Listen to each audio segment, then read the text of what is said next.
विश्व 24 न्यूज हर पल आपके साथ। नमस्कार, आपण पाहत आहात विश्व 24 न्यूज। सोलापुरात आता चायनीज, भजी व वडापाव गाड्यांची तपासणी अन्न व औषध प्रशासनाने दिली। सोलापूर जिल्ह्यातील व शहरातील जे अन्न व्यावसायिक अन्न पदार्थ तळण्यासाठी खाद्यतेलाचा वापर करतात त्यांना सूचित करण्यात येते की त्यांनी तेलाचा वापर 2 वेळा करावा, त्यानंतर उरलेल्या तेलाचा भाजीमध्ये वापर करावा, परंतु तळण्यासाठी त्याचा वापर करू नये। तसेच जे खाद्यतेल तळण्यासाठी कढई वापरली जाते ती लोखंडी न वापरता स्टेनलेस स्टीलची कढई वापरण्यात यावी।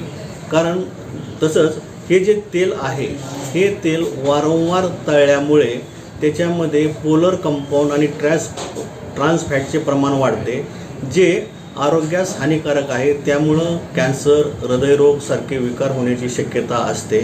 त्यामुळं जास्तीत जास्त 2 वेळा तेल तळण्यासाठी त्याचा वापर करावा।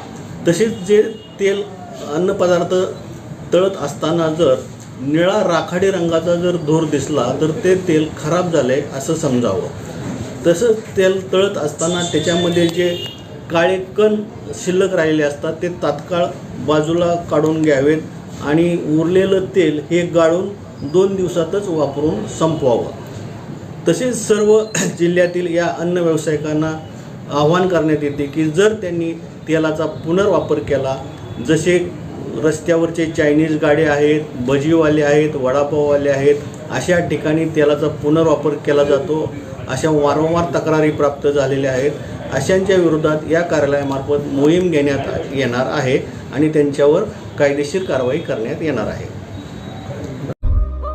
राज्यातील महत्त्वाच्या आणि आपल्या भागातील ताज्या बातम्या पाहण्यासाठी आजच आमच्या विश्व 24 न्यूज चॅनलला YouTube वर सबस्क्राइब करा आणि बेल आयकॉन प्रेस करा।